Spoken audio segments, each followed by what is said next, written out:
Someone has some noise in the background. If you could mute. Thank you.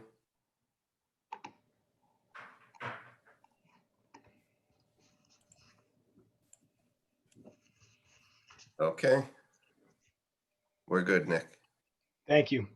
Good evening, everybody. We're going to call the meeting of the Health and Public Safety to order at 7 o'clock. Welcome everyone, and just do a quick roll call here of we have the full committee in attendance, as well as some additional council members. I'd like to first welcome Diana. This is her first health and safety meeting, so welcome, Diana. We'll start with Diana. She is a committee member. We have in attendance this evening Lisa Shanahan. I'm sorry, Tom Keegan, George Serenides, Dominique Johnson, and we are missing just Manny from this. Actually, Manny's not on this one. He came last week. In attendance from the council, we have Greg Burnett, Barbara Smith, and am I missing anyone else? Oh, and David Huveman. I apologize. The windows are getting smaller and smaller as people join. All right, so let's move forward. Larry, do we just so I have an idea, do we have people waiting in the wings for public participation? Yes, we do. All right, so let's do just a quick approval of the August 27th minutes, and then we'll move to public participation. Would anybody like to move the minutes, August 27th? George Serenides, move the items. Thank you. Any discussion, questions, amendments, adjustments? All right. Seeing no discussion, all in favor of moving the April 27th minutes? We'll do a sign, all right. Objections? Abstentions? Dan is abstaining. Okay. All right. So we have one abstention, and then the rest are in favor of moving the minutes. The minutes will pass. Public participation. Larry, would you like to let them, whoever's on the line, join? Yes, Diane Laricella, you're allowed to speak.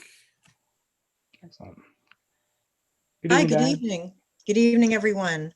I'm looking forward to the discussions because there are a lot of updates of all the many departments that this council committee has oversight of. But I decided to reiterate something that I mentioned at the Board of Health. So Deanna Diamores has heard my request before. And I know the health department has been working very, very hard. I mean, having this COVID crisis upon them, in addition to all their other work, can't be easy. One thing, though, that I feel we need to address tonight are some things that the public, I think, deserves the right to know. One thing that could be more helpful as we're coming into a colder season where people are going to be going indoors, I think that because there is something that is known in the business as COVID fatigue, I would love to see the health department either ensure that the mayor's public relations person helps them with more robust public outreach ideas, or that the city hires just for an hour or two graphic designers to help get the word out in much more clever and robust ways, because people have COVID fatigue, which means they are not wearing their masks properly or as often. They are not social distancing oftentimes as often, and they are not washing their hands in the way that was the original intent. People need to understand that even though our numbers have been okay, they're slightly scaling up, but we need to make sure that people are reminded in ways that are clever and user-friendly. Today I was at Norwalk Hospital for a visit, and I noticed they had just a poster with a picture of 3 faces. One showed how to wear the mask correctly, and then 2 showed how not to wear it correctly. In other words, around your neck or with your nose exposed. And I would love to see this council make sure that the health department is supported with money or graphic designers or whoever they need, and ask the health department to do this. I'm not sure why we're not being more clever. I know that there are some terrific things on the city website, but you have to, there's at least 5 clicks in before I reached a poster of how to wear a mask. And many of you know I was a health and safety officer for the health DEP for a little while, and 2 private consulting firms, and I had to teach people how to use their more sophisticated masks. The second thing is, please, we need to understand what is going on with aerosols and the truth about indoors. What happens when these droplets break up into smaller bits and are transmitted through singing, yelling, laughing, loud talking, and in an enclosed area. The CDC has not done a great job at all, and they actually censored their workers over the weekend.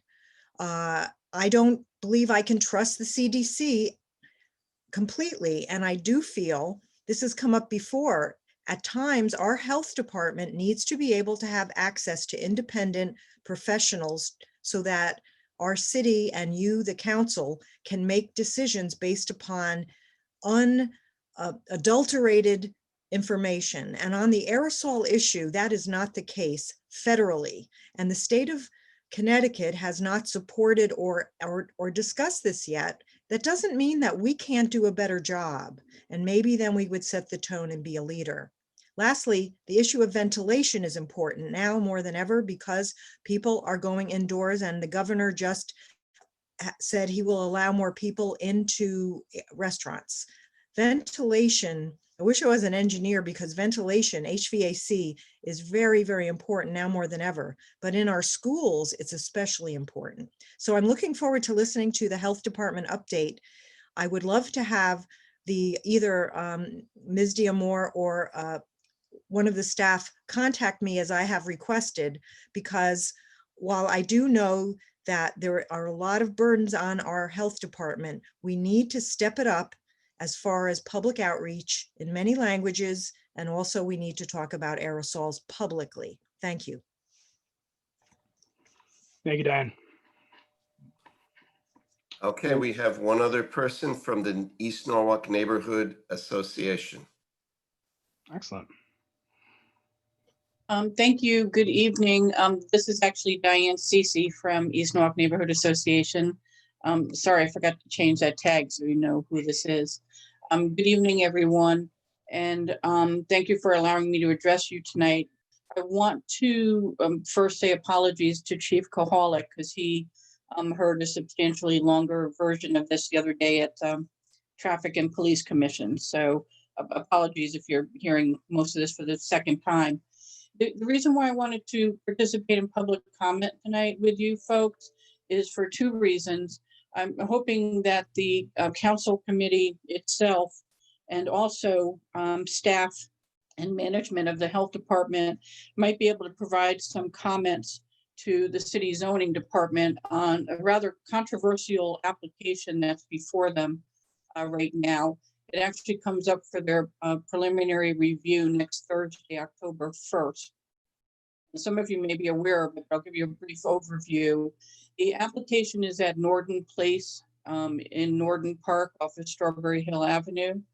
And it's from a developer who wants to convert an existing Norden facility, 330,000 square feet of that facility into a warehousing and distribution center. And as we just learned today, it's probably likely to be 2 to 3 tenants that are doing warehousing and distribution on a warehouse to business model, not warehouse to consumer. And the reason why I want to bring this to your attention is there's a lot of implications if this application gets approved. And I'm hoping that you can provide comment and feedback to the zoning commission on it. Their application calls for a significant increase in traffic in East Norwalk. And we're looking at their estimates approved through the state transportation agency, 367 cars per day, but 198 trucks per day. According to the applicant and their attorneys, the majority of those trucks are expected to be tractor trailers, with a length of 62 feet to 67 feet and primarily full load, so that you can expect them to be in the 80,000 pound range. The track, because there's limited routes for tractor trailers to that facility, their primary route that was recommended and approved by OSTA and other agencies, actually the traffic authority as well, is Strawberry Hill Avenue. And they're suggesting that the trucks would come from exit 17 in Westport, go out to US 1, come down US 1 and take a left onto Strawberry Hill Avenue, and then back out that same route again. And so OSTA, the Office of Safety and Transportation Agency at the state, wasn't aware that that road, first of all, they didn't take that road into account because it's not a state road. They only review state roads and highways. They also weren't aware that that primary route contains 3 public schools and 1 private preschool. So I think we have a serious health and safety issue with the potential for 367 cars and 198 mostly tractor trailers a day going down that road. Not just the safety from the trucks themselves, because that's a safe route to school road, as most of you know, but also from a serious air pollution potential there. And I had written to Ms. D'Amore early the other day to suggest that maybe the health department wants to take a look at the incidence of asthma-related illnesses in the schools and asthma-related school nurse visits there as well. In addition to that, we think that there could be some serious noise issues as well, not only on the routes that they're taking, but at the site itself. And you know, in terms of safety, having, 200 tractor trailers coming through East Norwalk on a daily basis is definitely a concern. That length of a tractor trailer is hard to maneuver. And their secondary route is East Avenue coming from exit 16. And their suggestion is that they would get off at exit 16, come down East Avenue, take a left onto Fitch Street, right by St. Thomas Church, go to Strawberry Hill Avenue and take a left, and then take a right into Norton. So you can only imagine what that would create from a point of view of, trying to control vehicles and turns and people trying to get out of the way of tractor trailers coming back that route. So I can give you more detail on this if anyone has any questions. I realize that I'm not on your agenda to make a presentation. My hope is that the health department might make some additional comments on this. As part of the zoning commission's review, staff asked the applicant to go back to all the relevant city departments for their comments and questions and concerns. The health department subsequently issued an approval for this on September 16th from Mr. I think, is it Closter or Kloster, that you pronounce his name? And approved it, saying that the health department didn't have any concerns with this application. But I have a feeling that the review of the health department for an application like this may have been for the structure itself, and looking at the actual facility versus any peripheral things like this truck traffic on Strawberry Hill Avenue or East Avenue and what it could cause with air pollution and noise pollution. And also to ask through Mr. Sachinelli, through the chair, if the Health and Safety Committee of the Common Council would take an opportunity between now and Thursday to actually review this application. It's online at the Planning and Zoning site. You can see it in its entirety, and perhaps send some comments into Steve Kleppen as either questions or comments or concerns, and they get passed along to the applicant and their attorney, and also to the zoning commissioners as well for their consideration. And, Thank you, this is a special permit, obviously going through zoning commission, so it will require a public hearing. Staff advised ENNA today that we should expect a public hearing as soon as the 3rd week in October. Thank you, Diane. Thank you. All right. Is there anybody else to speak from the public? No, there is not. Okay. So that closes public participation. We're going to move on to new business. This is the first of our monthly cadence where we're working towards public transparency with the Emergency Services Department. We have special guests tonight. Specifically, we're going to start with a water emergency. They're here for tonight only from the water department to speak on the current climate. And then we will have an ongoing cadence of police, fire, and health department just to make sure we can maintain some level of transparency and open discussion as requested by the public as well as the members of the council. Just to let the record show, Councilman Manny Langella joined the call as well about 7:05 approximately. With that, Deanna, would you be willing to introduce the item number 1, Sure. please? Good evening, everyone. I'm Deanna Diamore, Director of Health for City of Norwalk. So Michelle DeLuca and I have been in communications with both South Norwalk Electric and Water and First Taxing District Water Department throughout the summer, talking about water and the conditions in terms of rainfall and drought and levels of the reservoir, and just really working to promote conservation messages. We had been advised earlier in the summer by the state health department that the forecast for rain was looking low, as well as just having so many people at home because of COVID-19 and that potential to increase water supply while people are home. And so Michelle and I have been working really closely with SNU and First Taxing District Water Department, with the mayor's office and others on communications. And so we continue to look to elevate messaging around conservation. Earlier this month, on September 5th, the mayor declared a water emergency and went into effect on September 5th. And so there are certain provisions in place that are now considered unlawful and prohibited during the water emergency because the levels in the have been lower. And I will pass it on to Alan and Michael. Alan Huth is the interim general manager for South Norwalk Electric and Water, and Michael Elliott is the manager of water treatment and supply for First Taxing District Water Department. They can go in to give us an update on where we are with all of this, but I just want to mention, so the mayor's declaration of a water emergency there are certain provisions in place that prohibit irrigation, sprinkling, watering, irrigating during times that are outside of an irrigation schedule. And we set an irrigation schedule that's consistent with what the surrounding towns are using.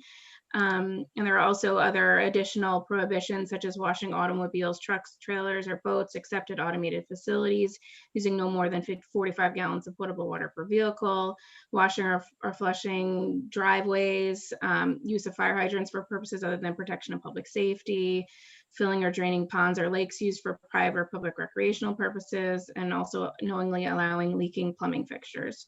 So just wanted to give that quick overview of the water emergency, and then pass it on to Alan and Michael to give updates, as well as Michelle if she has anything to add. Thank you, Deanna. Mike, I think I can start, and then you can fill in with anything that you may have to add.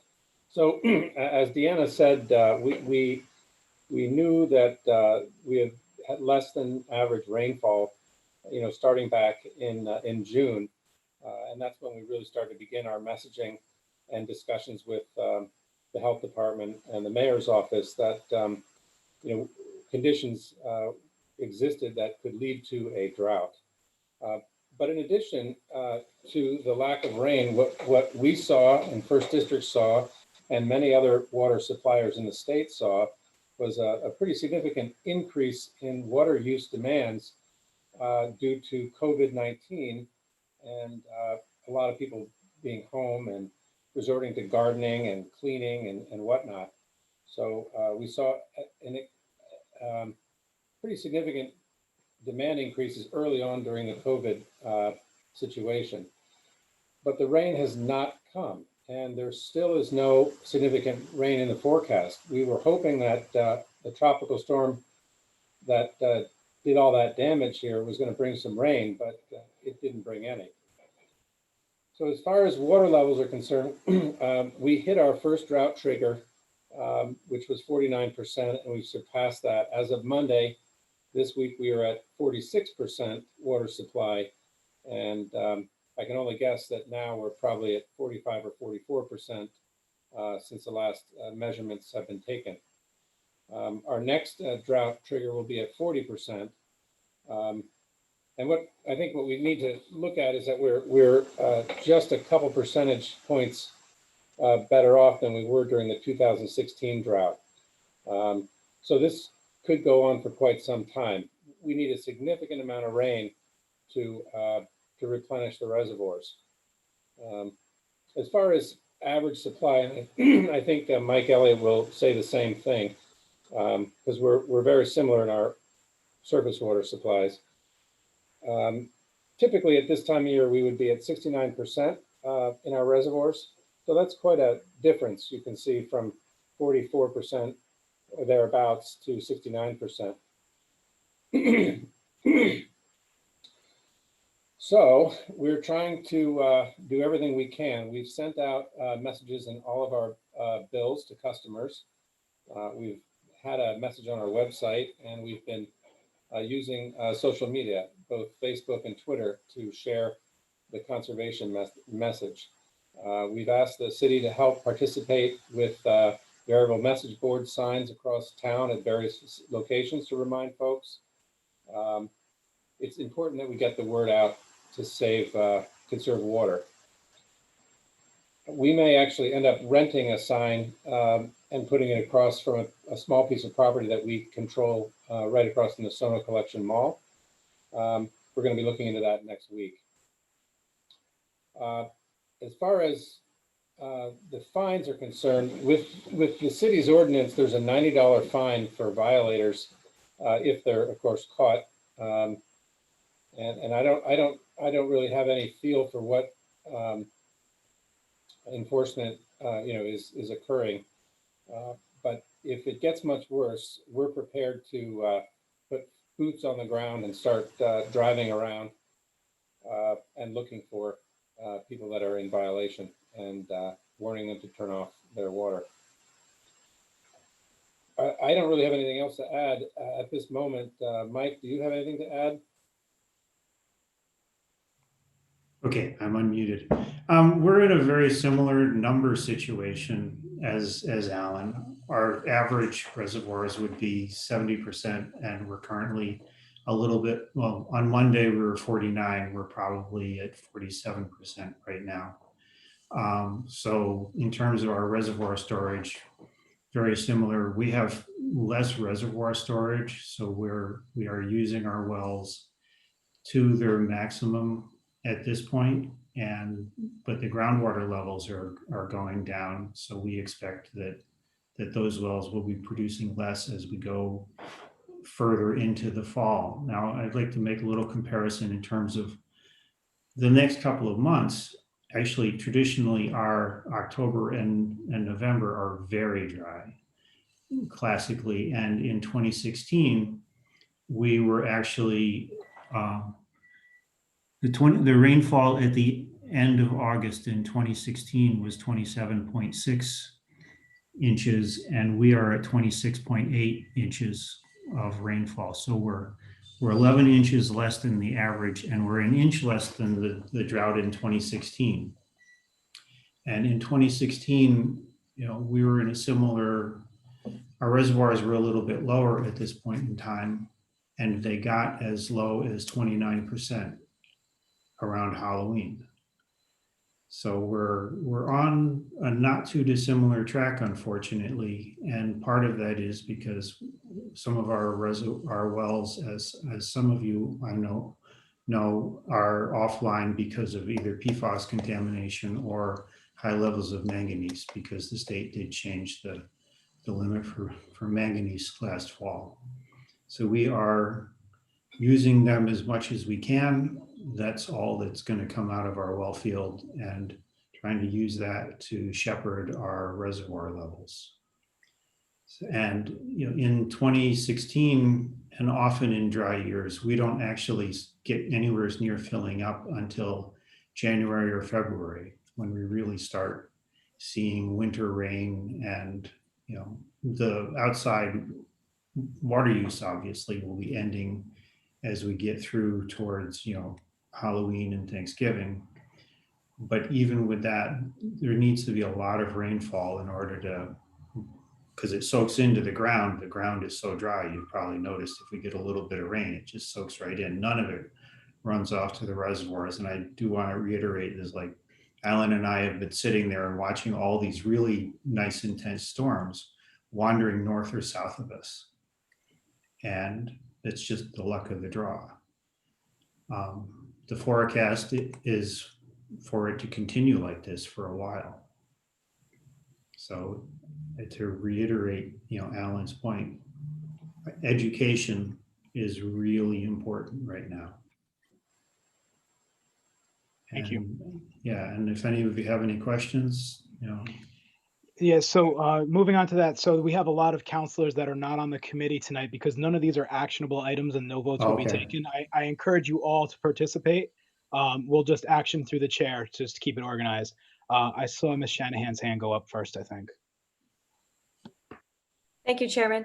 One of the questions I have is, as head of the ordinance committee, we've been grappling a little bit with this. We see that in our neighboring jurisdictions, there's now, I think Aquarian says that you can only have some of the irrigation just the 2 days a week throughout the entire season.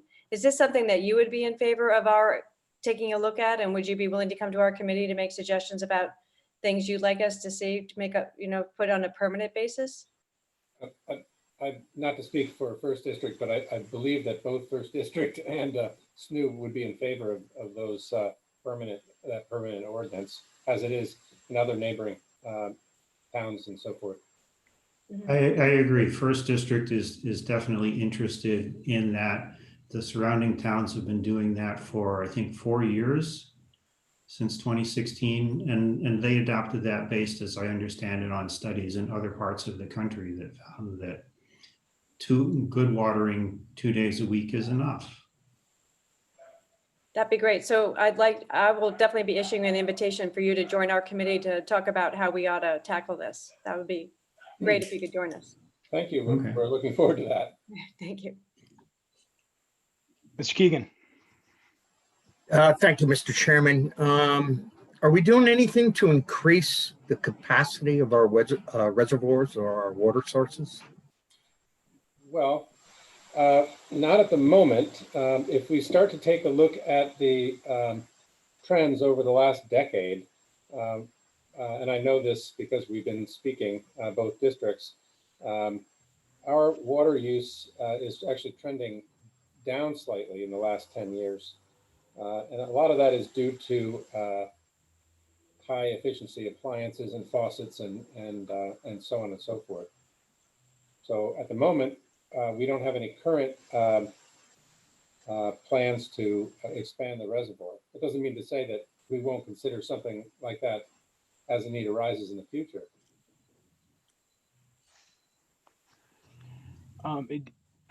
George, Mr. Serenides. Thank you, Mr. Chairman. You mentioned earlier about certain wells that were contaminated. I know we've heard about it in the beginning of the season and the last year. Can you just tell us a little bit more about those wells and what's being done to maybe either get them back online or deal with the contamination? We have a consultant on board now who's studying treatment, and we're continuing to monitor, even though we're not using the wells. We continue to take samples from them to monitor what the concentrations are. But we're also waiting for some kind of action either from EPA or the state health department to set what the allowable limit is for these different parameters. And because we need to know what the target is in order to set exactly what the configuration would be of the treatment. So it's something we're moving towards, and fortunately last year we had a lot of rain, so we weren't in this situation. And but it's something we're actively pursuing, and we did get a DWS. The state has a revolving loan program for funding water utility projects, and we were awarded a loan for that. But we those things also take time to get the paperwork set up, et cetera. So we are moving forward to that, but that is really like a 3 to 5 year program to do all the treatment. I know that we're also separately trying to get to set up treatment for the manganese, because you have to remove the manganese before you can remove the PFAS. So, and that project may be in place, in a shorter term, maybe a year and a half, because we know what the limits are for that. And that's tried and proven technology for many years. Michael, do you know how many of these wells are offline currently? Do you have a number for us, or? Well, we have a total of 5 wells. Okay. 3 of them are offline and have not been used for at least a year and a half since we got our first set of samples back. We took them offline, and so that's what we have now. We installed a new well 4 years ago, and that's one of our wells with good water quality, and it's also got good production. So that's a real bonus. Thank you. You're welcome. Deanna, this might be a question for you, or maybe Michelle DeLuca, maybe George from DPW. Have we ever looked at the desalinization process? I know years ago it was cost prohibitive. Do you have any idea when the last time we potentially looked at that, being a coastal city? You could say no, or if anybody knows. I can at least tell you that desalination is prohibitively, it's prohibitive cost restrictions. I mean, the energy consumed, the waste byproduct disposal, desalination is a very, very costly endeavor. And there are not very many desalination plants in the country, and they just built a fairly large one in California. But it just costs a fortune to operate. Yeah, I agree. That's exactly right. Thank you, Alan. We did look into it briefly, but after finding out the cost and what's going to be involved, we kind of hit the brakes on the project and it hasn't gone any further. Mr. Uvelman. Thank you, Mr. Chairman.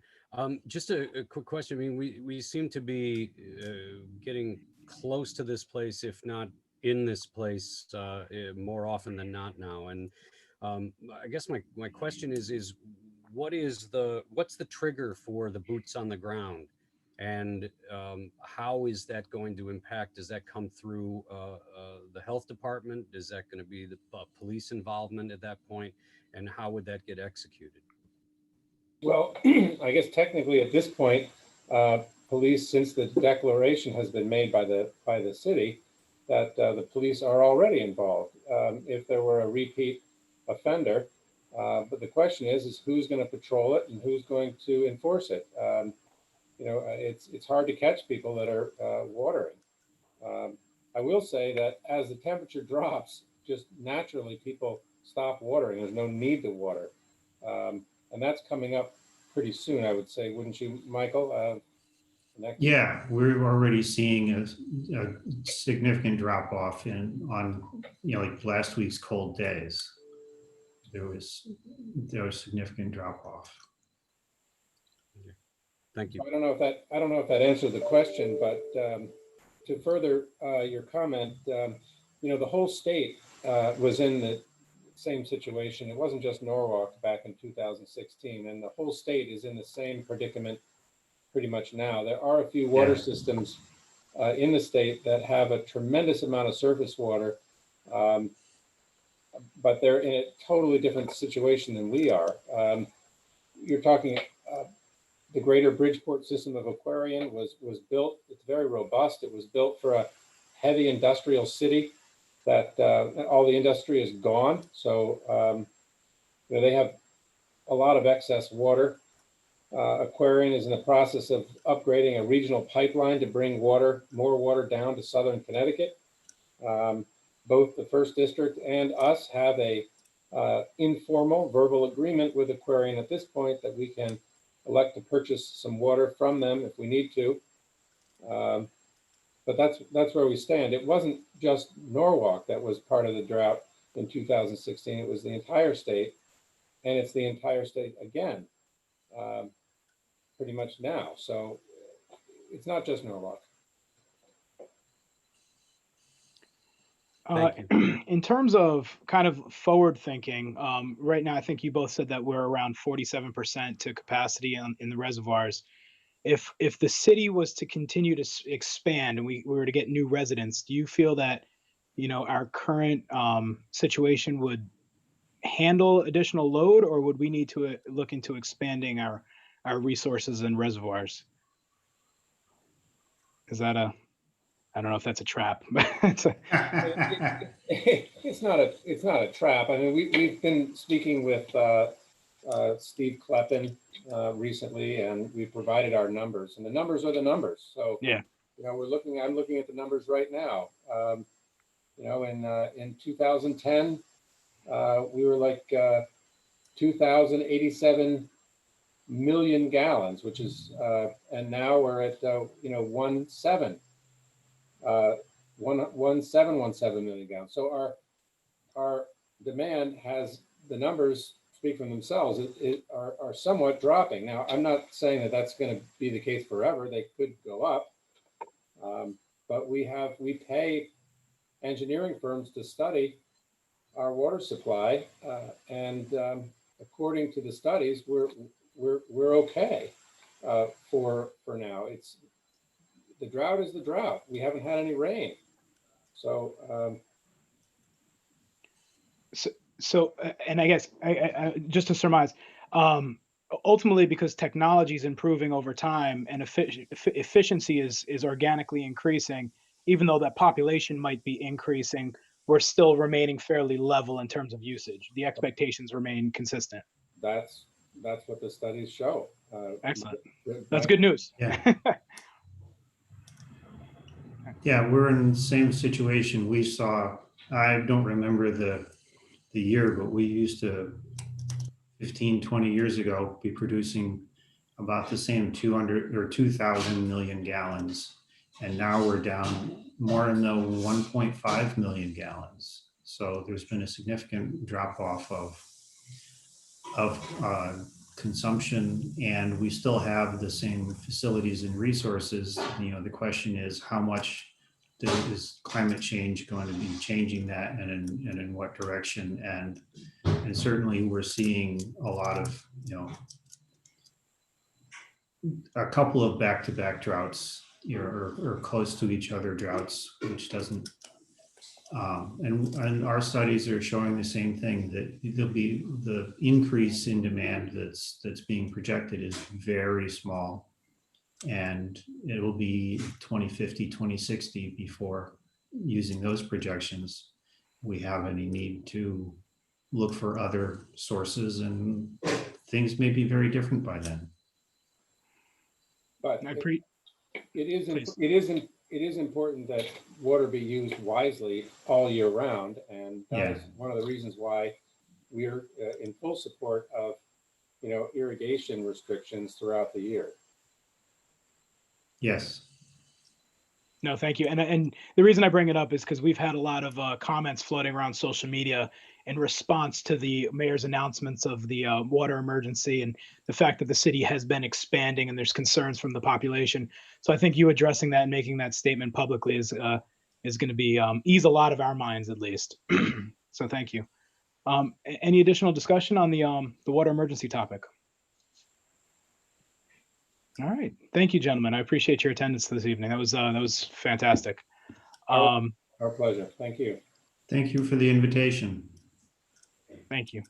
We'll move on to the second discussion item. It's the police update and discussion. I am aware that some of the council does have some very specific questions for Chief Kohalik. I think we'd like to start with giving the chief an opportunity to present any items that he'd like to discuss in advance, and then if you wanted to move it forward to just an open discussion, we could go from there. Chief. Hi, good evening, everybody. I'll be really brief. Regarding the water emergency that you're discussing, we have had a few complaints from residents regarding improper timing for watering, et cetera. A couple anonymous tips that we've responded to, but very few actually considering. And most of the complaints we've gotten, people just didn't understand what the rules were. We haven't had any repeat offenders that I'm aware of. But as far as that goes, it has not been very few complaints overall. Probably less than a dozen since it was declared that we've responded to. As far as the department as a whole goes, right now we are down, I believe we have 3 openings right now, 4 openings right now, actually. And we expect another opening coming. So we'll have 5 openings. We're conducting background investigations on prospective candidates and hope to fill those positions as soon as we can get the backgrounds done and hopefully positive backgrounds done. And then the police commission will review those and appoint them. And then the bigger issue is getting them trained. Right now, it's very difficult. The police academy, because of COVID, there were some backups there. We can't hire anyone until we can get them trained. So sometimes we'll have openings that are pending with candidates ready, but the training is not available at the police academy. So that's kind of where we stand with that. Other than that, I can answer any specific questions you have. Thank you, Chief. I'll open it to the discussion. Mr. Burnett. Thank you, Chairman Sachinelli, and thank you also to the committee for creating this cadence of open dialogue as it relates to some of the items that might exist with bringing forward to the attention of the police and fire, et cetera. I guess I just want to start by saying, you know, it goes without saying that we know there's a lot going on in the world with the COVID pandemic, and there's a lot going on also in various communities as it relates to interaction with the police departments. George Floyd and Breonna Taylor are just a couple of examples. I guess my question is around bringing it to a local level. How do we prepare the Norwalk Police Department to handle situations and probably how do we prepare them to best handle situations, and will, again, where do we stand with de-escalation training? Personally, I think de-escalation training can assist in best preparing the officers to be ready for most, if not every situation. I think it's become a critical, relevant, and necessary part of their training. So I'm bringing this forward as a question as to where do we stand currently with de-escalation training, and is there a need to provide additional funding to ensure that the Norwalk Police Department is in the best position to handle situations as they come up in our city? The easy answer is yes and yes. But I'll give you the state of where we currently are and then what we're looking to do. So currently, there's 2 different levels of de-escalation training that or 3 different levels that the officers undergo. There is an official, so to speak, training in de-escalation, which is done by an outside firm called Law Enforcement Leads, is what the title of it is. And we trained a large number of officers over the years. However, many have retired. We have some new officers now. So we've identified, I believe, the number is around 77 officers that need that training as an introductory. And then the balance of the department could use a refresher in that. So we've prepared some numbers on what that would cost to do that. One of the issues has been the COVID situation. To bring a trainer in and only be able to train 20 people or 25 is a difficult task, and it's very expensive. But I just saw today that the numbers with the governor's new orders are going to be increased for indoor events and things. So that may help us be able to schedule something and get that going with a larger group to keep the costs down. So that's kind of the one aspect of it.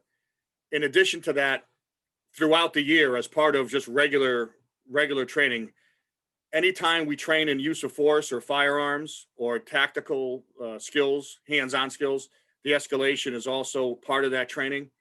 So that's done as a routine part of the in-service training that we do. And then thirdly, every other year, we've been bringing in a simulation trailer, which basically it's a trailer where the officers are called in off the road. We house it at Vets Park. A trainer is in there along with the person running the system, and they put them through scenarios, and the scenarios change depending on how the officer reacts to de-escalate or escalate, if that's the case. And then their reactions are then judged and critiqued after the fact as to whether they handled it appropriately or whether they could have done a better job to de-escalate, et cetera. And then finally, a large number of officers are trained in crisis intervention, which also has de-escalation as part of that. However, that training is difficult to get, and to get officers in there, it takes time. So our goal is to have the whole department trained in CIT, but it's going to be a long process to get to that point. But the initial thing we're looking at is getting everyone through the official leads training for de-escalation and have all officers trained in that. And we've prepared some numbers, which I'll get to you. I mentioned this to the mayor the other day as well, that we're working on putting together these numbers in that regard as to what we would need to do. A lot of the training we can accomplish within our regular budget. Other training, we've used asset forfeiture funds, such as the trailer and the simulation, that kind of thing. And then there's some that just was not planned, but we want to get done. So we'll be reaching out to discuss that and maybe additional funding for that. Great, thank you. And just to share, I'm asking this question in the spirit of making our police department even better than it is today. I think providing this additional training will continue to enhance the service that they provide, and the citizens of Norwalk will be the recipients of that additional training. So thank you, and I look forward to seeing those numbers. Ms. Johnson. Thank you, Chairman Sacchinelli. And to follow up with Majority Leader Burnett's question, Chief Kowalik, thanks again for this dialogue. So I have a couple constituent questions actually, and one of them does relate to training, and that is with the diversity training that the officers receive. I don't know if that's part of the de-escalation training or if it's a separate curriculum, but I think if it's whether it's self-paced, and if so, what curriculum the officers are using, that would be something I've been asked about a bit. So thank you. Yeah, it is not specifically part of the other training. It's its own independent training. We used fair and impartial policing as the training for implicit bias for the department.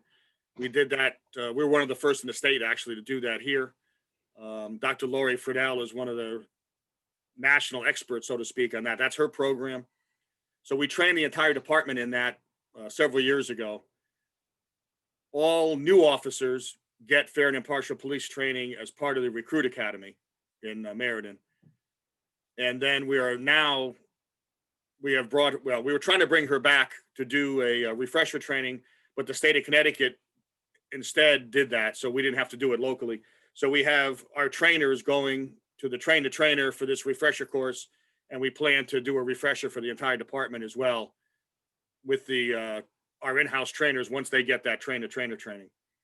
And it basically discusses the fact that regardless of who you are, you have implicit biases, regardless of whether it's race, whether it's religion, the way somebody dresses, et cetera. And it's to understand that and look beyond that and be able to realize that you're doing it and to be able to react better in those situations. So it went well when we did the initial training. We also did a community training with Dr. Friedel as well, where we had community leaders and our department administration participate in that training as well at the time. And that was done several years ago. So it is time for a refresher, and we're working on that.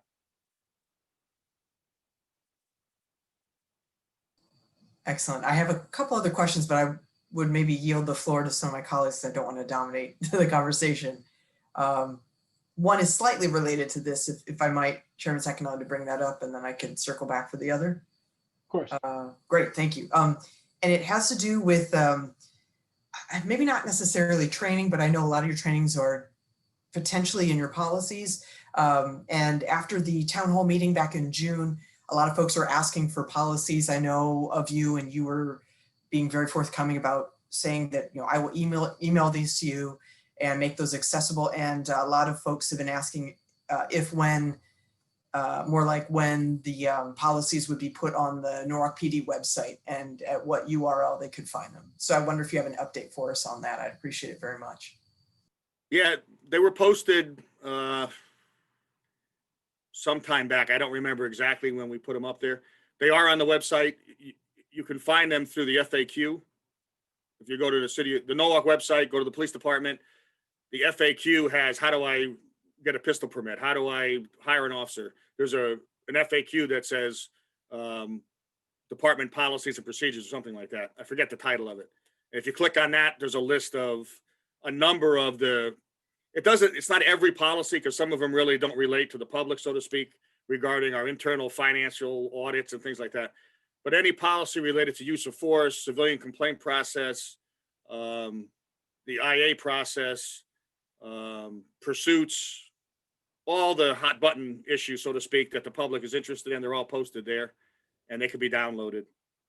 The body cam policy, etc. Great, thank you. But it's all under the FAQs. FAQs, great. Thank you, Chief. Additional, Ms. Smith?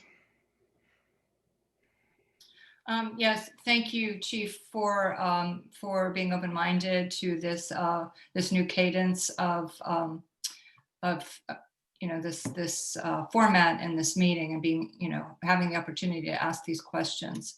I think here in Norwalk, we are many, many steps ahead of so many other police departments in other cities across the country. And, I had been aware of the de-escalation training that the officers go through. And Ms. Johnson asked my main question, which was about implicit bias training. And I'm really pleased to hear that you're addressing that. But I think I'd like to, kind of go outside of the box a little bit here, because I think it's important to recognize that police violence, the issues with Black Lives Matter, this is a symptom of a much deeper problem. And as a society, as a city, as a community, what do you see that we can do to address those issues at a societal level? Racial bias, these are systemic issues that have plagued our country for hundreds of years, and they're not going to go away easily. So, what do you see in the community needs to be done to improve the situation?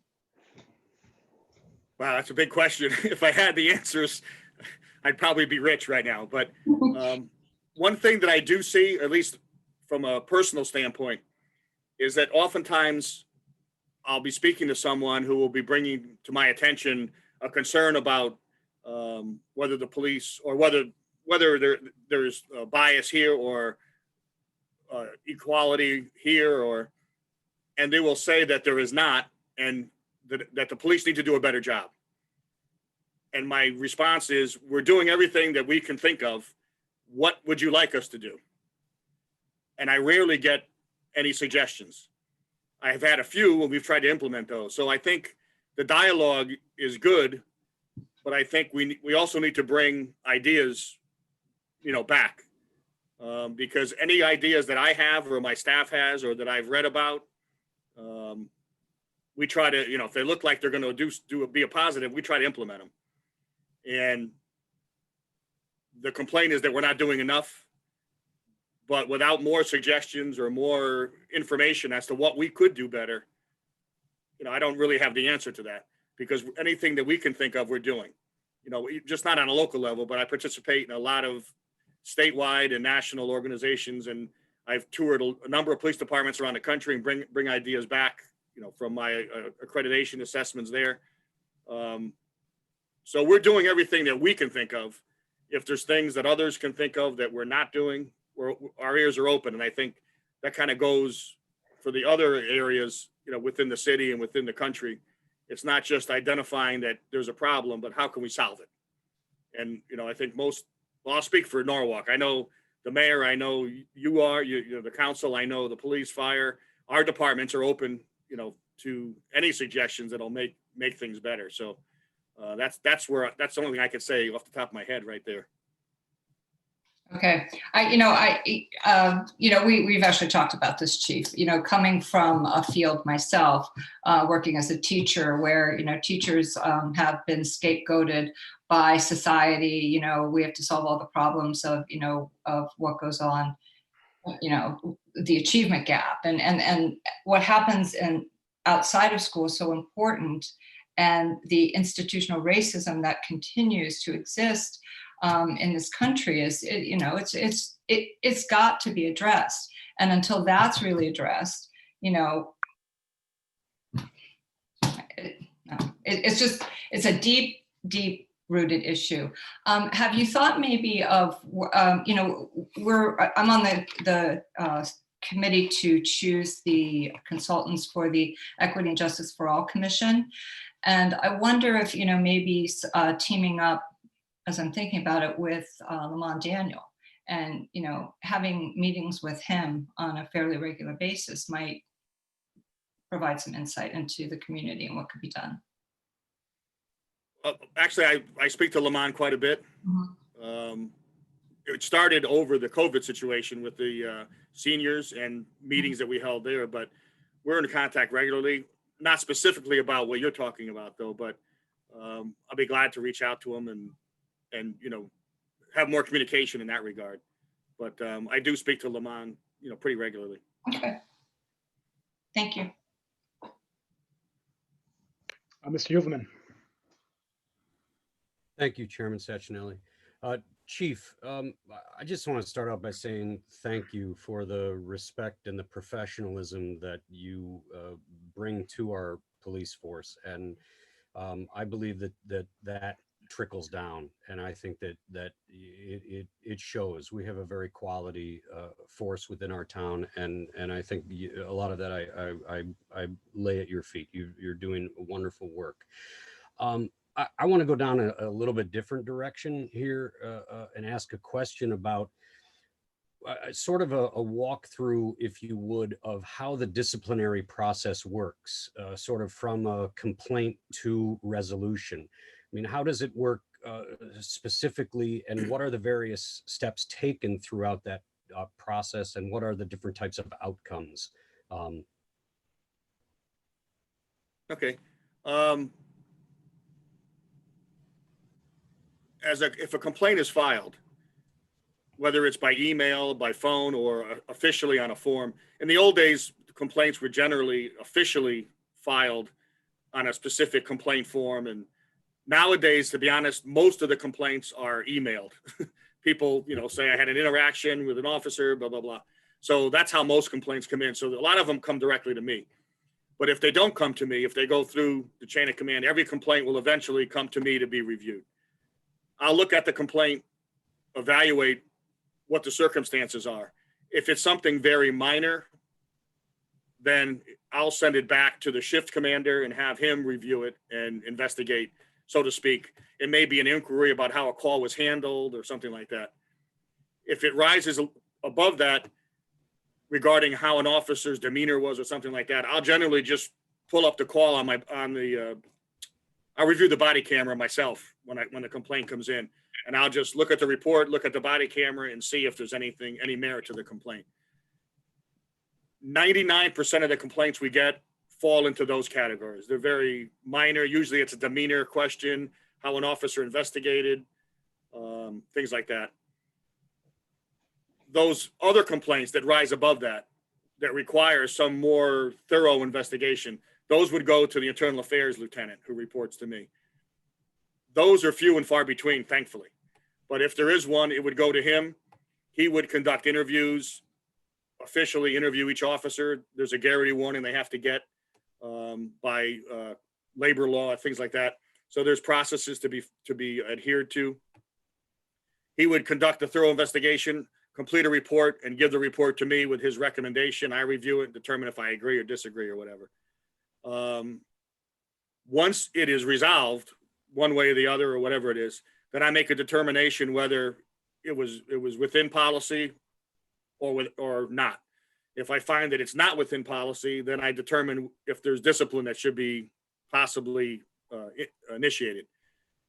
If I decide that there is discipline that may result, then I have to hold a pre-disciplinary hearing with the officer and a union representative to give them an opportunity to present whatever information they want before I decide what, if any, discipline is appropriate. So that's scheduled. We have the hearing. I take what they have to say, and then I make a decision as to what the discipline should be. At that point, the officer can accept the discipline, or if they determine that they don't feel it was appropriate, they can file a grievance. I review the grievance with whatever information they presented. If I deny the grievance, then they can then file an appeal with the state labor board. That takes quite a while, and months later we'll be in front of the labor board, and Attorney Spar represents me in the city, and the union attorney represents the officer, and the panel determines whether my discipline was appropriate. It's a neutral union representative and a management representative on the board. Anytime a complaint is made by contract, I have to notify the union president of the complaint, unless it involves a criminal nature where divulging it could interfere with a investigation. But any normal complaint, once I get it, within 24 hours, I have to notify the union president that I have a complaint against officer so-and-so for this, this, and this. And just to make them aware by contract. So the resolutions are, it was either substantiated, and then I have to determine what actions I need to take, unsubstantiated where it couldn't be proven, or we found it was completely unfounded, that there were no grounds. It wasn't a misunderstanding, a misperception. It was just completely a false complaint, so to speak. 90% of the complaints that we determine are unsubstantiated. It's basically that people either don't understand what happened, their perception of what happened. Sometimes I'm surprised. I'll look at a video and someone will tell me the officer's demeanor was poor, that they treated him poorly. I look at the video and it doesn't depict that at all. But coming from their point of view, for some reason, that's how they interpreted it. And so I don't consider that unfounded. I just consider that unsubstantiated. But by and large, we get very, very few complaints. And the ones we do get are usually of a minor nature. What percentage would you say rise to the level of the state having to go to the final state board? Very few. Okay. Being that I've been involved, I've been the chief for 8 years. I was deputy chief for a number of years. I kind of have an idea what the labor board is thinking, so to speak. So when I institute my discipline, I try to do it in such a way that it won't be challenged. And generally the union, as an example, I might say, I'm going to issue a 1-day suspension if it's not grieved. If you grieve it and we can't agree on it, I'm going to have to issue a 2-day suspension, and then we'll let the labor board decide how it's going to be handled. Generally speaking, the labor board most often will side with labor. It's just the way things have been. And so I have had discipline that has been changed from a suspension to a written warning, from a written warning to a verbal warning, that kind of thing. But it's very rare that we end up at the labor board. I try to take that into consideration and issue discipline that makes sense and that is reasonable, so that we don't have to go through all that, because it is expensive and time consuming. Thank you. At what point does the police commission get involved in any of the disciplinary proceedings? By contract, they don't get involved at all. The police union contract mandates that all discipline has to come from me. Even a sergeant lieutenant cannot issue discipline. So whether it's a verbal warning, a written warning, a suspension, or termination, that's all based on me. However, for those higher levels of discipline, I normally will reach out to the mayor as a member of the police commission and let him know what I'm thinking and why I'm going to do what I'm going to do, and, you know, and just keep him in the loop. But by contract, the police commission has no say in discipline. So that's under the union contract that says that the police commission has no. It doesn't say it doesn't say the police within commission any has no. It just disciplinary. says that the chief is the only person that can discipline. Okay. That was changed probably 10, maybe less than that. I'm thinking maybe 10 years ago. It used to say that all discipline except for termination was the chief's, but termination went to the police commission. No, that's within the contract, not within the charter, correct? The charter doesn't address it. Okay. Charter doesn't specifically address discipline. It doesn't really address any of those issues, Right. other than the one thing that it does address is that the police commission is responsible for approving the hires of any new officers. So I can't hire someone without the police commission voting to approve that hire. It does say within the charter, though, that the police commission has authority for discipline over the police department. I mean, granted, we're talking about a 1937 statute, but it does within there, it does talk about discipline within the charter. So I'm curious as to how that change may have come about. Well, 10 years ago. When it comes, they have discipline over me. So in essence, they do, because as the chief, so I answer to the police commission. So if there was something that they didn't like that I did, or they felt that I violated something, they have the power to discipline me. But below me, any union member or basically everybody else would be under me. Okay. Thank you. I appreciate the answer. Any other questions?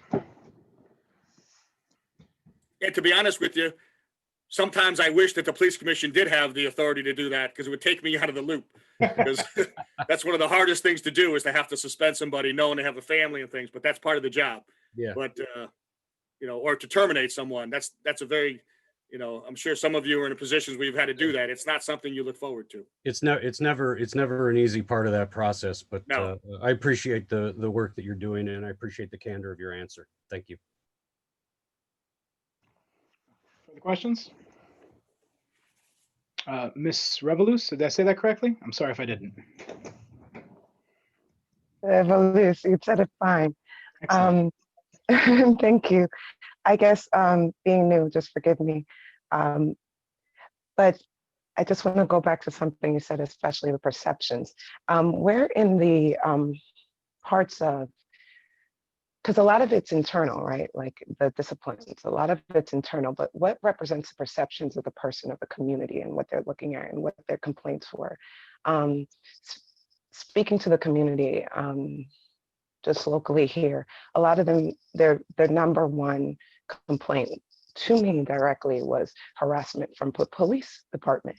So how do we, and when we say about ideas, how often do you get those ideas and actually run and go with them? Like, for example, having bus drivers come out of their cars when they're at a school bus and actually interacting with children when they're around, for example.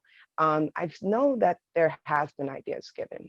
It's just, when are they actually instituted or thought of or looked at when they're given? And who and when and how can we get something that actually shows maybe the community side of those perceptions? Because internally, even if you're looking at it perceptionally on the community side, I just don't see it being represented in discipline. So that's one. Two. My very last question is, I honestly feel with all these trainings, would you think that just overall training in the academy should be extended before becoming a cop? Those are my questions. Okay, as far as the academy goes, right now the police academy is 27 weeks, so it's a little over 6 months before if they successfully pass the academy. It has been extended several times. I actually sit on the Post Council, Police Officer Standards and Training Council, so I'm one of the members that oversees training for the state. And we have added a number of hours to training. And then once they finish their recruit training in the academy, then they come to the police department and have to do at least 12 or more weeks of field training. So basically, you're looking at around 9 months before an officer from hire to certification on their own is out on the road. So Connecticut has one of the most robust recruit training in the country. Seattle, Washington was noted as the premier recruit training in the country. The Post Council asked them to review our curriculum, and their academy said that ours was pretty much on par with theirs in most respects, except for one area, which was called Blue Courage, which was a interaction type thing. And we've added that to the curriculum at Post. And right now, the academy is reviewing the entire curriculum to update it to make sure that we're following best practices and seeing what we can do. As far as the perception issue, what's really helped in that regard is the use of the body cameras. I've had people make a complaint that they were stopped improperly or that they were treated improperly, and I'll bring them in once I review it. If I find that that's not true, I'll bring them in and offer them to review the body camera footage.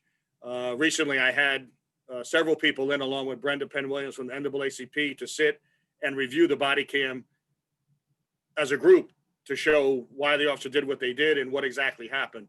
And that usually, in most cases, will go a long way to ease that concern, because we can watch exactly what the interaction was. So the body camera footage most often is public information, aside from a juvenile, things like that. But most often the body camera footage can be viewed. So that really helps quite a bit, because again, as you mentioned, when you have one person saying one thing and the officer saying something else, without the body camera, people aren't going to be satisfied. So that's really been a game changer for us. And it's one of the best things we did. We were one of the first in the state to have body cameras on all our officers. So I think we're doing what we can.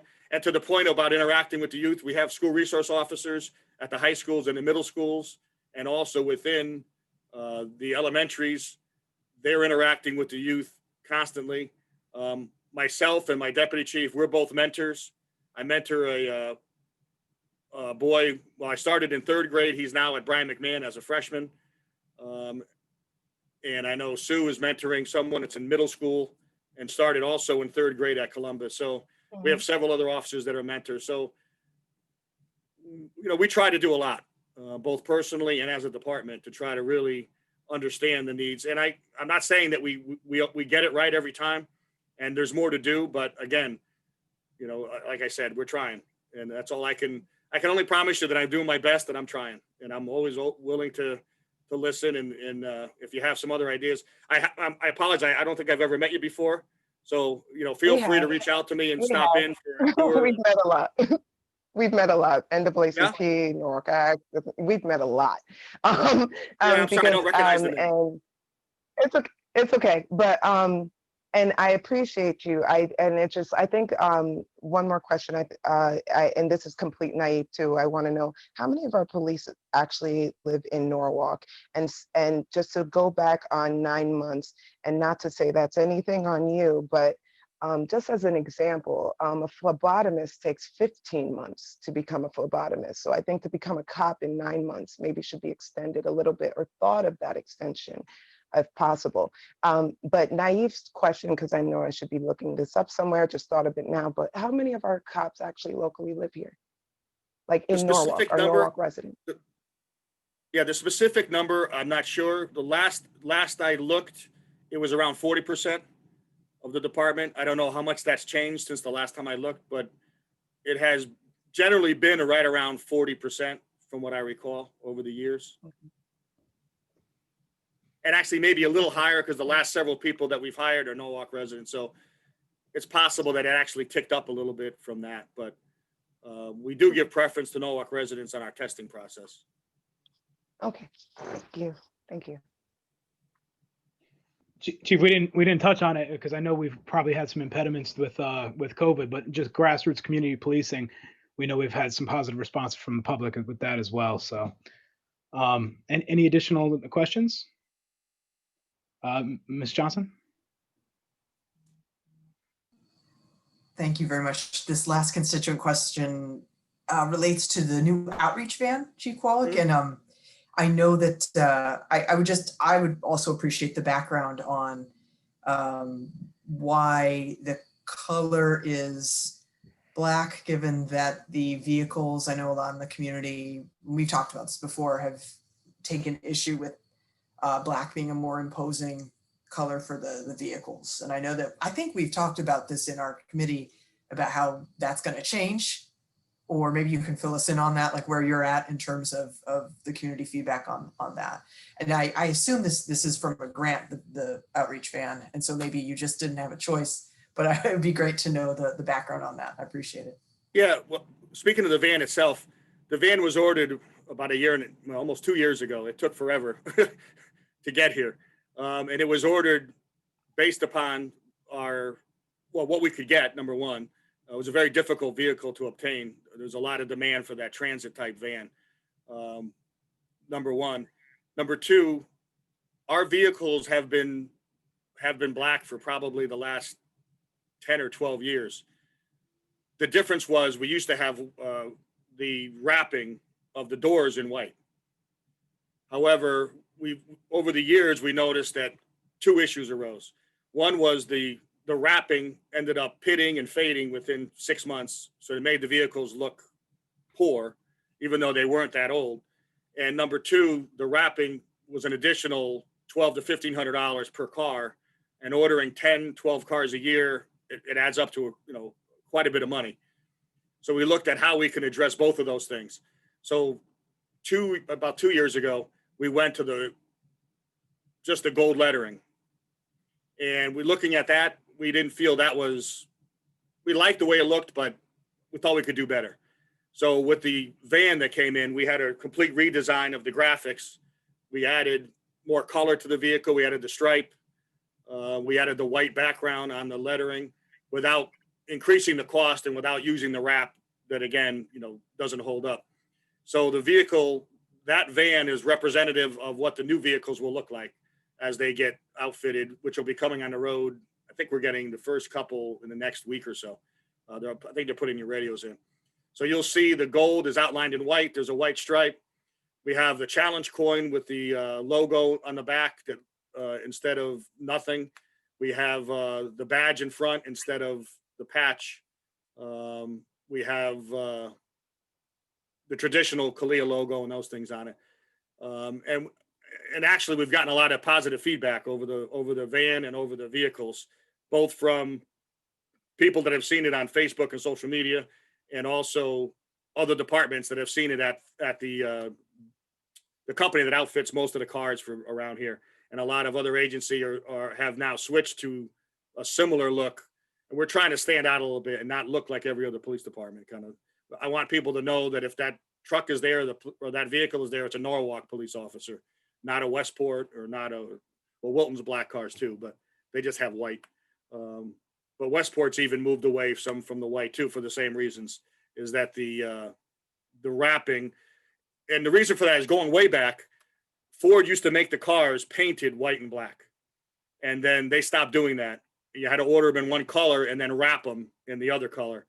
So that's where the cost came in. And also the wrapping gets dinged and it just doesn't look good. It looks unprofessional after a while and it starts peeling off. And so that's kind of where we are now. I think once you see the new vehicles, I think you'll see I think you'll like the way they look. I think it really sets us apart. And I think it looks professional, but yet doesn't increase the cost and kind of accomplishes the goals that we're, common goals that we're looking at. Thanks for that background. I appreciate it. Probably more than I ever thought I'd know about how officers' vehicles are outfitted, but I appreciate the background. I know folks have been wondering, so thank you for sharing that information. Further questions? Ms. Smith. Not a question, but I do just want to share an observation going back to Ms. Revoluce's questions and your answers to her. Just commending our school resource officers. You know, I've had a good bit of experience with them over a number of years at the middle school and the high school level, and they really, really do really great work. They de-escalate a lot of situations. They develop relationships with the kids, and I just really want to commend the work that they do, because this, you know, this is another thing that you see in other parts of the country. And we've just seen, you know, horrific videos of young children being taken down by the school resource officers and handcuffed, and, you know, just horrific, you know, and I hate to see all school resource officers get a bad rap and assumptions be made when ours are doing such a good job. So I just wanted to make that observation. Well, just really quick, I think one of the issues you see with that is, as an accredited department, we were required to have a MOU, a memorandum of understanding, with the superintendent and the school system as to what their role was and is. A lot of those issues that you mentioned are situations where the roles are not properly defined, and sometimes they expect the officer to enforce school violations, and then it gets out of hand. We don't have that in Norwalk. Everyone understands what the role of the officer is, what the role of the teachers are, the staff, security.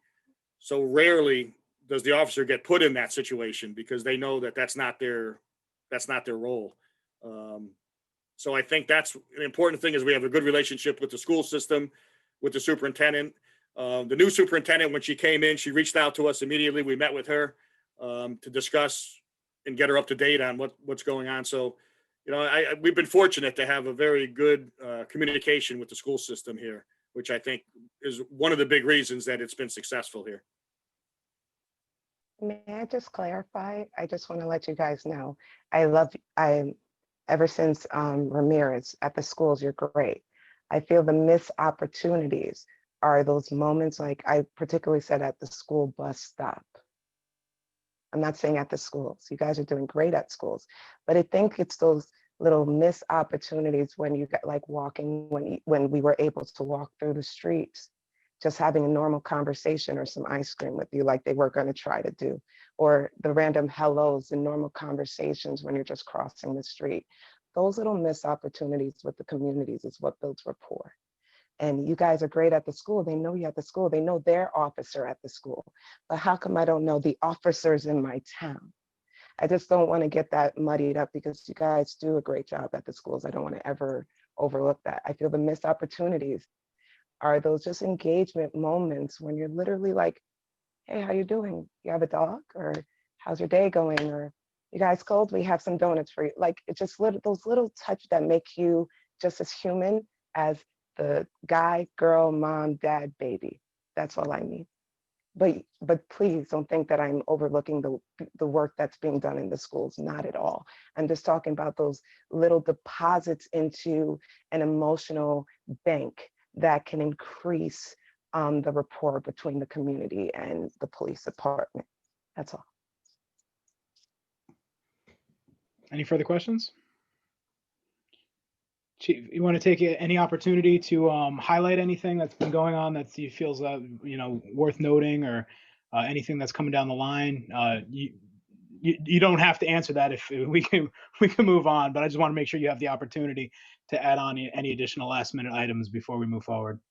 I just want to apologize to Chief Gatto because I got to go first, and it's almost 8:30 and he hasn't gone yet. So I'll be having dinner, but I'd like to stay on and watch, but I'm gonna have dinner.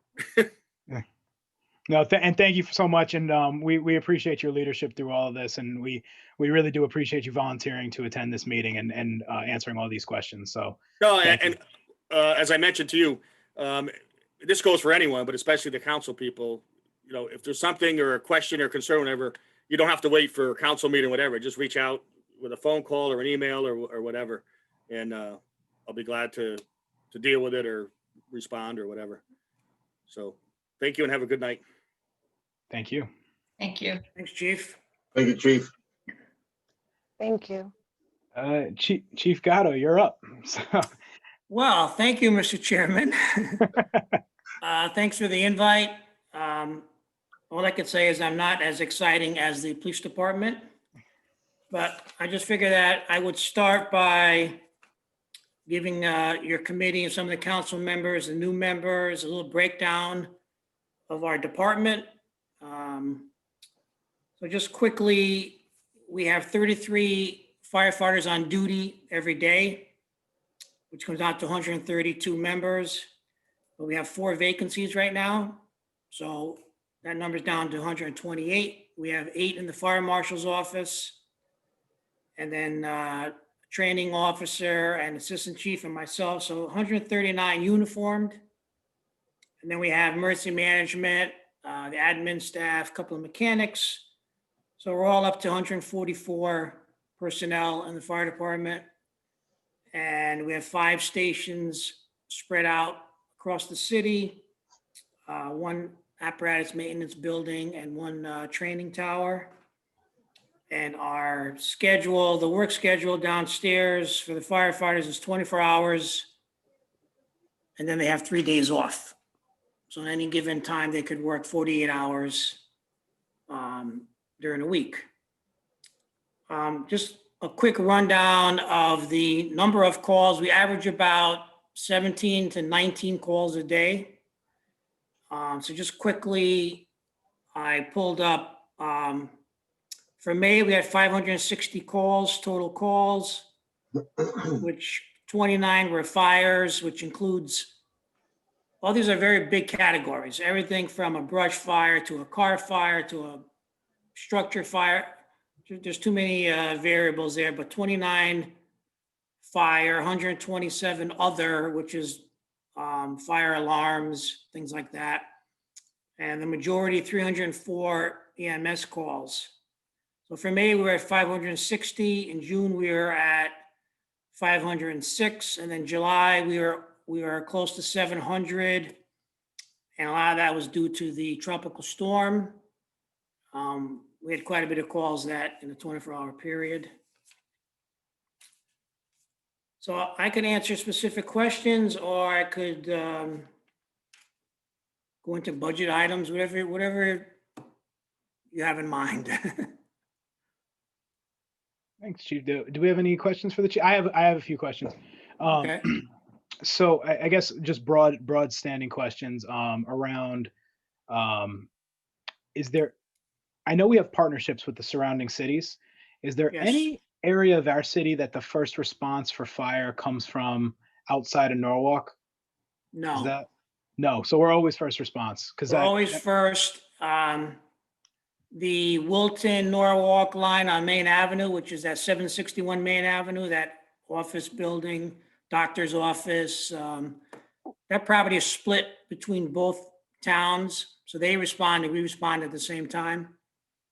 But any Norwalk address is usually, we're always responding first. That's excellent. What is our average response time? Do you know off the top of your head? Depends on where you're going in the city, but it could be a couple of minutes to 4 minutes, 4.5 minutes. That's right. Somebody was kind of misquoting that. They were saying it was much longer. That's the only reason I asked, because I did not know the answer to that question. In terms of the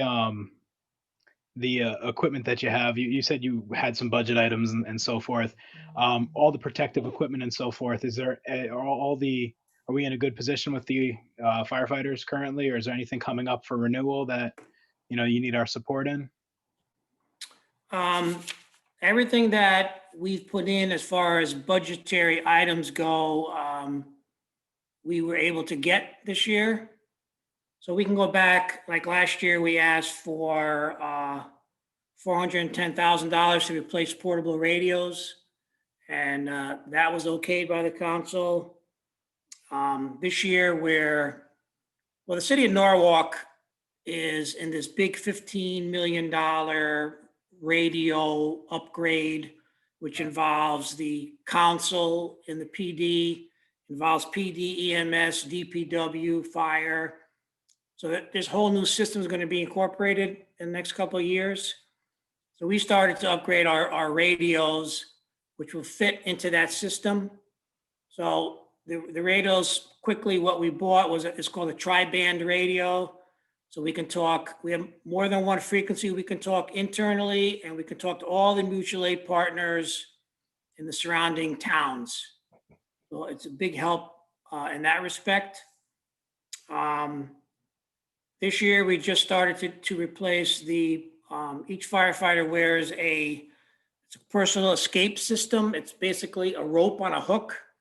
And if they ever got into any kind of trouble above the first floor and they had to bail out of the situation, they could just hook that hook to the windowsill and roll out the window and lower themselves. Every firefighter has 2 sets of turnout gear. So we've been replacing a small amount of sets every year, but we're keeping up with it. So all the equipment that we have, is more than adequate. And as far as all of the PPE, personal protective equipment, during this whole COVID pandemic, we've had masks, we've had gloves and sanitizers, and the only thing that we were lacking at one point was thermometers, which we were able to get through the state eventually, and then the ones that we ordered started to come in. So, those kind of things. We never had any kind of deficiency in any of that stuff. So, and through emergency management and Michelle DeLuca, she was in charge of a lot of the distribution of all that kind of stuff. So it was a lot of work. I give her credit for that, but we held up, pretty good. And as far as the actual virus, which is one of my biggest fears within the department, and thank God, we only had one person actually test positive, and did not spread to anybody else. So we had members quarantined, but they never actually developed the virus. So. That's good. I know speaking with you and speaking with Mr. Luca, that you guys have been in front of the virus the whole time. So major accolades to both of you on that. Kind of leaning into Mr. Burnett's question of the resources from a training standpoint that we asked the police department.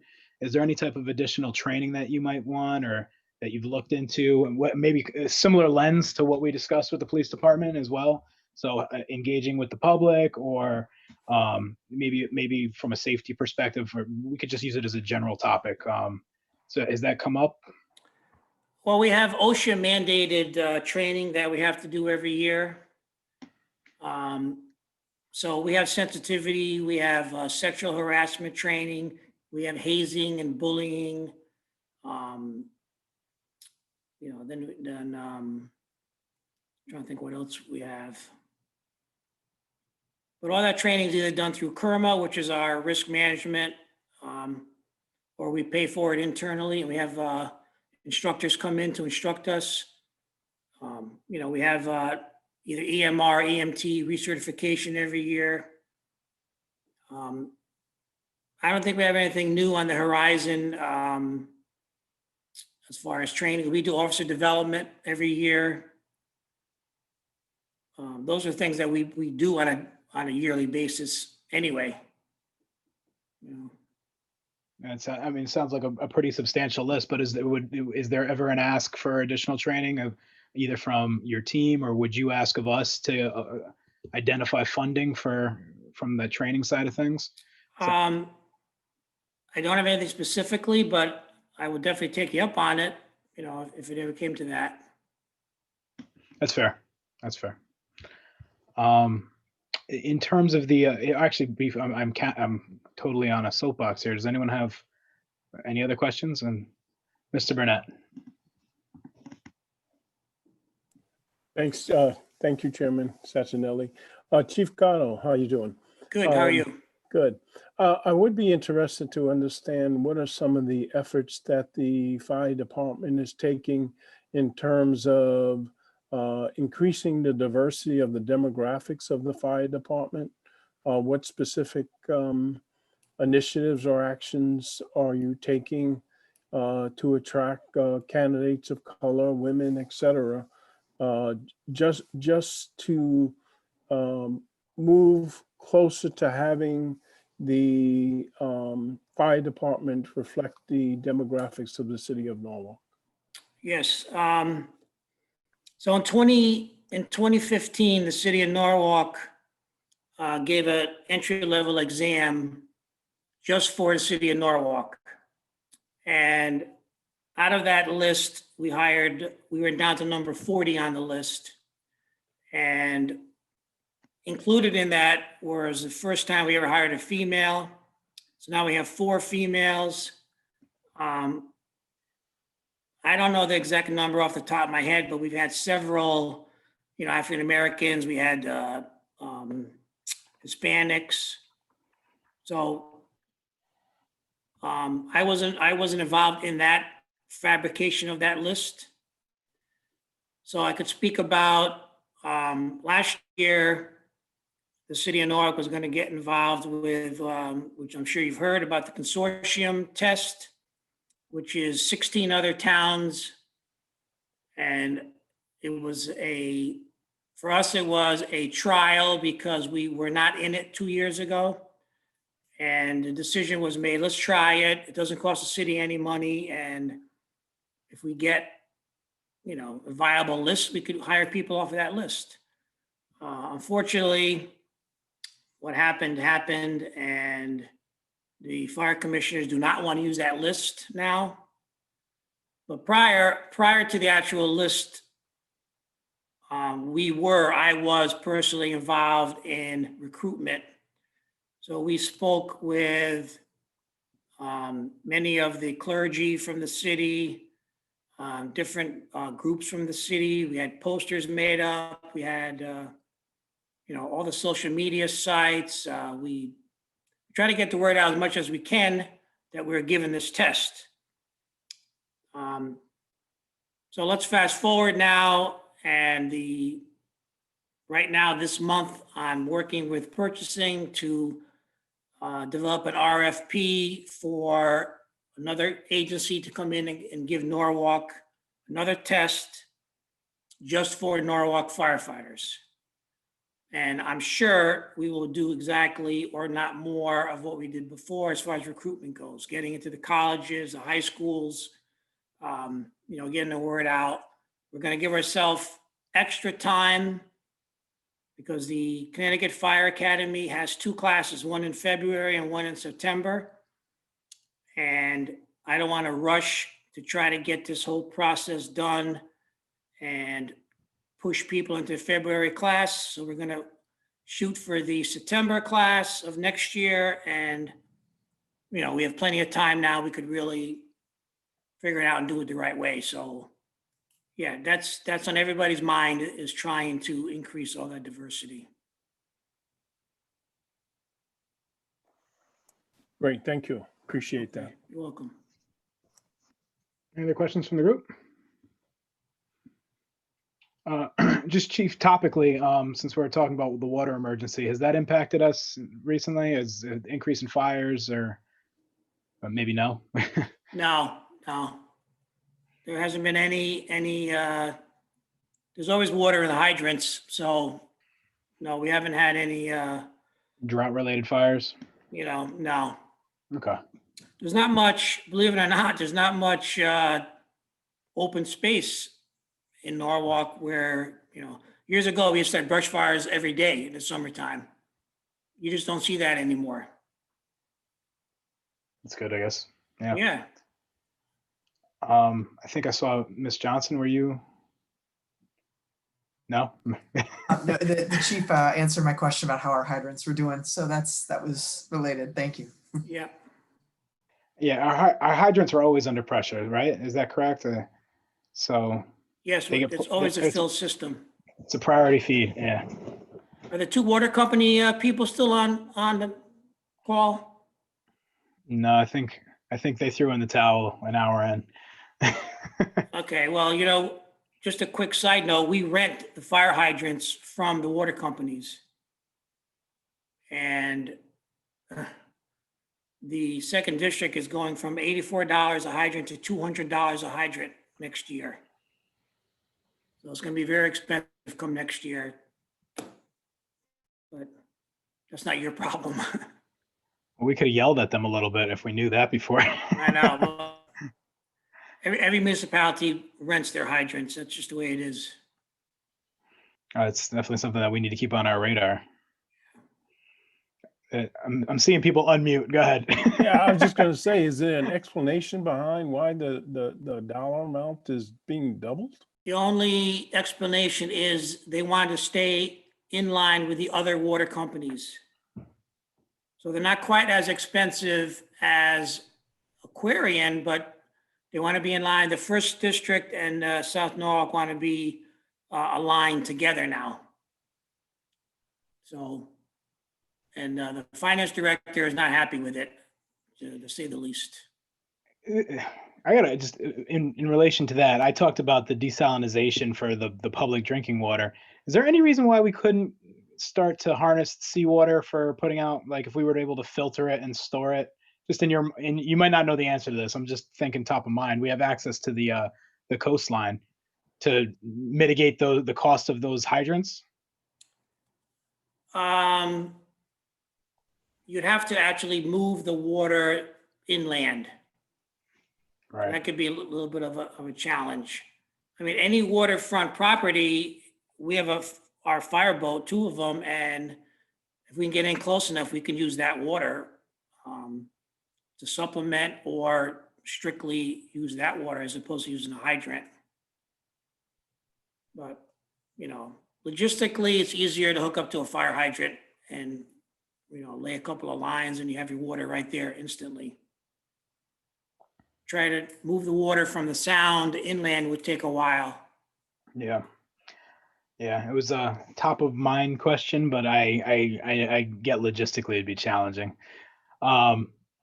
Did I see anybody else? No, it Mr. was me. Huberman? I had raised my hand, Chairman Sachinelli, but Greg beat me to that question. I was just curious why the rise in price. So thank you. And same here, my question was answered. All right. Excellent. So are there any additional questions? Chief Gatto, same opportunity. Is there any highlights that you'd want to, that anything that's coming down the line that you want to make mention of while you have the floor? Or? We just went out, the contract was finally written by the Corporation Council. We're buying a new ladder truck. It's a $1.35 million ladder truck. And it should be here in about a year. And we have a schedule to replace our apparatus. So like next year, we have another engine in the budget to be replaced. What else? We're switching over from hydraulic rescue equipment, what you commonly would call the jaws of life. People usually know what that means. We're buying battery operated equipment, which is stronger than actually hydraulic. Hydraulic is 5,000 PSI. The battery operated is 12,000 PSI. So it's able to cut this high tensile strength steel on these new cars a lot easier. So those are, part of the order has been ordered already. What else? I told you about the mobile radio upgrade. You know, and then we're updating our air packs as we need them and things like that. So I think we're okay. If your committee or the council has questions specifically, because you want to do this every month, from what I understand, you can just let me know ahead of time. I can get you the answers. Yeah, I think that's what we'll try to do. That was very informative. I appreciate all the background because I think that level set for a lot of the counselors that haven't been taking part in these committee discussions in the past. What hopefully we could potentially just do is have a bit of a standardized cadence. I think we definitely have to have you go first next time. That's So all right. I'm don't sorry mind. about that. No, and Problem. and I appreciate again, just to make sure that it's clear to the group that Chief Gatto volunteered for this as well. So this is something that he put some time aside to make sure that he could address everybody's questions and be part of this. And Chief, thank you for your leadership. All right, you're welcome. Thank you. All right. Have a good night, Chief. Have a good night. Okay. Thank you. All right. Good night. All right, we're up to the health department updates. Deanna, it's all yours. Good evening, everyone. So just to give you a little update on staffing, we've had a vacant public health nurse position that we're currently in the process of filling. So we're hoping we'll be able to fill that soon. We are also filling a temporary epidemiologist position, and we're also trying to leverage grant funding so that we can keep that on and beyond a temporary basis. We're also working on filling some other grant-funded positions. For those who are not familiar with the health department, we have many city-funded positions, but we also have many grant-funded positions. So we work really hard, both with funding from the state health department and also looking, continuously looking to expand funding to support the work of the health department. Right now, we're planning a drive-through flu vaccination clinic that's going to be held October 17th from 10 to 2 at Vets Park. We're just finalizing the communication materials right now. We're going to have a link on our website for people to register. We're requiring pre-registration. This is the first time we're doing a drive-through flu clinic. Many of our fellow health departments are doing this so we can conduct vaccination in a different way, given COVID. So my staff has been working incredibly hard, and we're also partnering with many of the different city departments who are helping us to support this endeavor. We're also working on a regional level to plan for COVID-19 vaccination. So working very closely with state health department and our fellow health departments and districts in our region to really collaborate and pool our resources together so that we can do it together. So the guidance and instructions from the state health department that have come from the CDC is that health departments will be focused for the phase 1 of vaccination on the critical workforce. So right now, we're compiling numbers and data for them on first responders. So we're starting our planning with them first for vaccination. We're also continuing to do a lot of work to support contact tracing. Again, effort with the state health department and all the local health departments are working together on contact tracing, following up with confirmed positive cases of COVID-19 and their close contacts, so that we can advise them on both isolation, how to safely isolate for those who are positive, and how to safely quarantine for those who are exposed. So we spend a lot of time advising people and helping them through that process. One other big initiative that health departments are working at in conjunction with the state and our community partners is looking at community resources. And so what do individuals need to be able to be at home? What kind of social supports do they need? Food access is one of those big issues that we're working on, as a city in close partnership, again, with the state and all our, community partners. So we continue to work on that. And also another exciting initiative is a partnership with the Connecticut Health Foundation and the Family and Children's Agency to get community health workers in Norwalk to get representation from communities who can help us build trust within communities, who can speak the same language. We're working on trying to recruit folks that speak Spanish and Haitian Creole, because we know those are languages spoken within the community.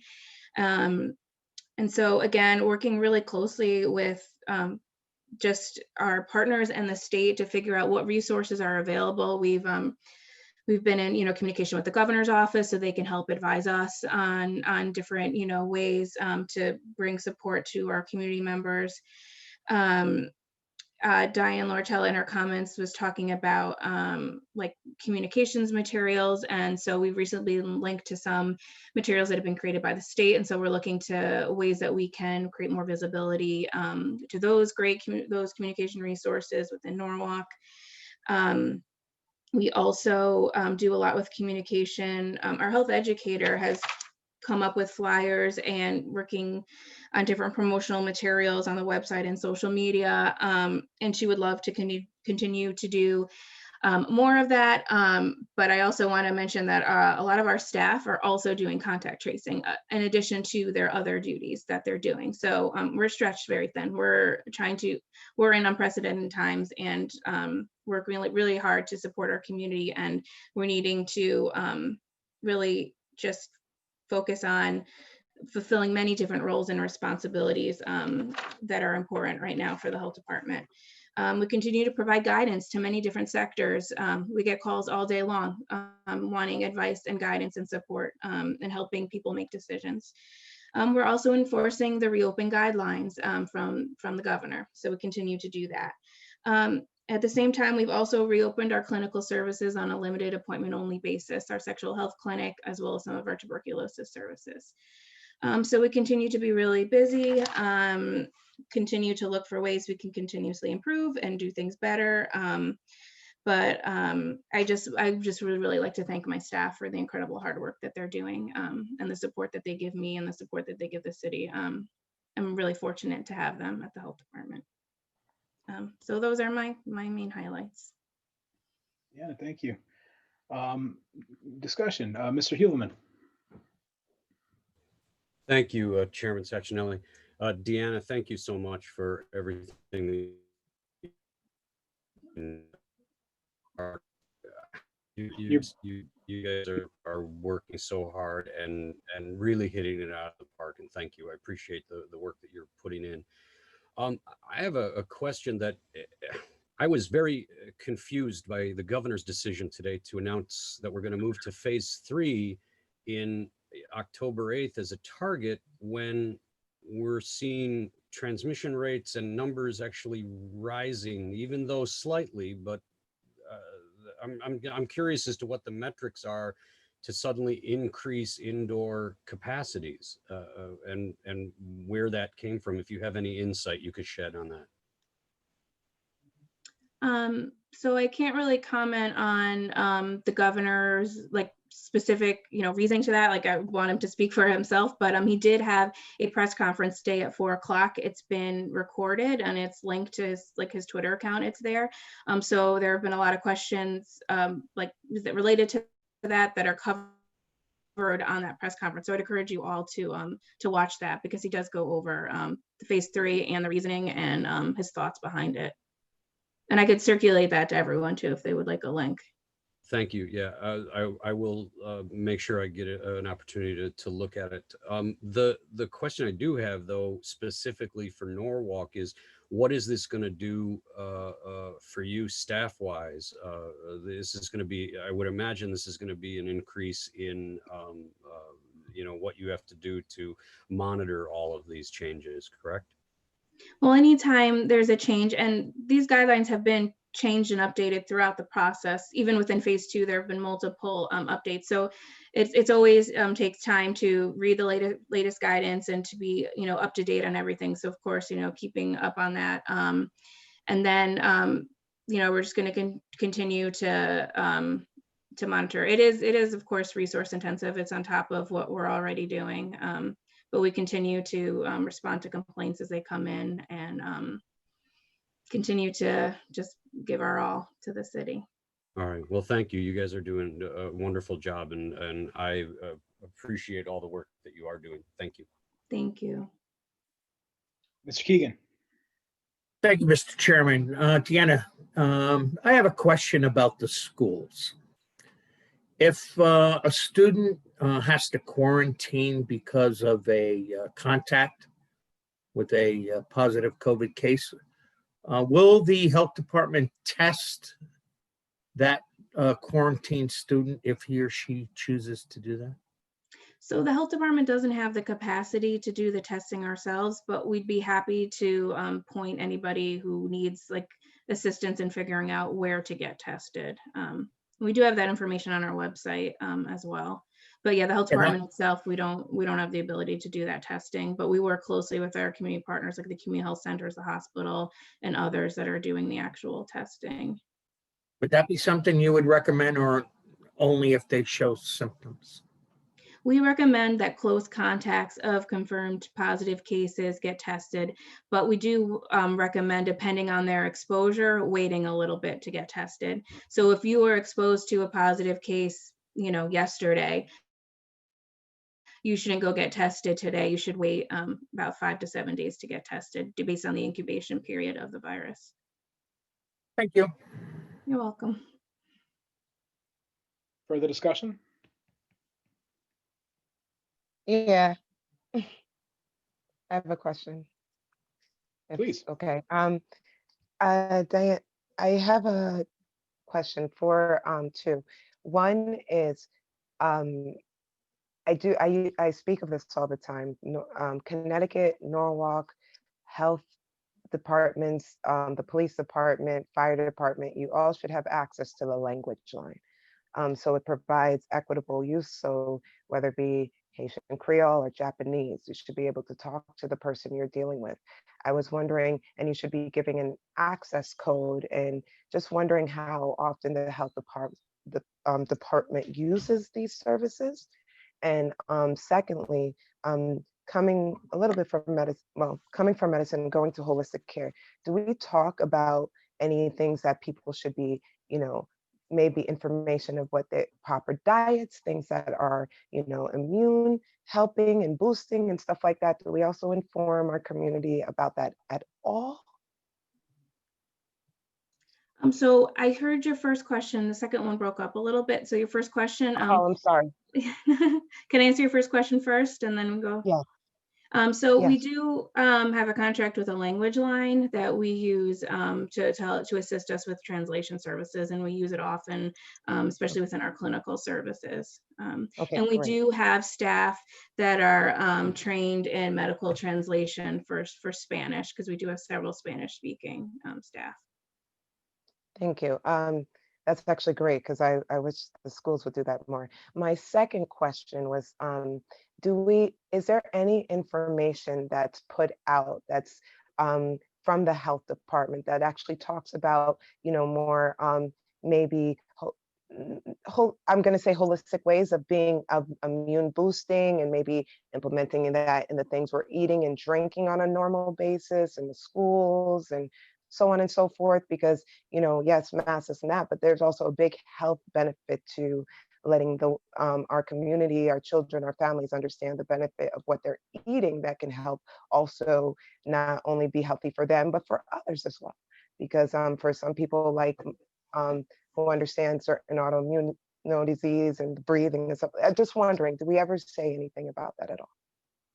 Sure. So we have a health education division that does a lot of health promotion programming and initiatives. And we do have, a program where we partner with the library healthy resolution program, where we talk about a lot of wellness and a lot of ways, what you're talking about. And we also do have a Healthy for Life project. That's a regional partnership that we have our own separate social media page as well. And so there are a lot of different initiatives and activities related to wellness and health promotion. Be happy to talk to you more about as well. I appreciate that. Thank you. I would love that. Thank you. Any other questions from the group? Deanna, Ms. Johnson.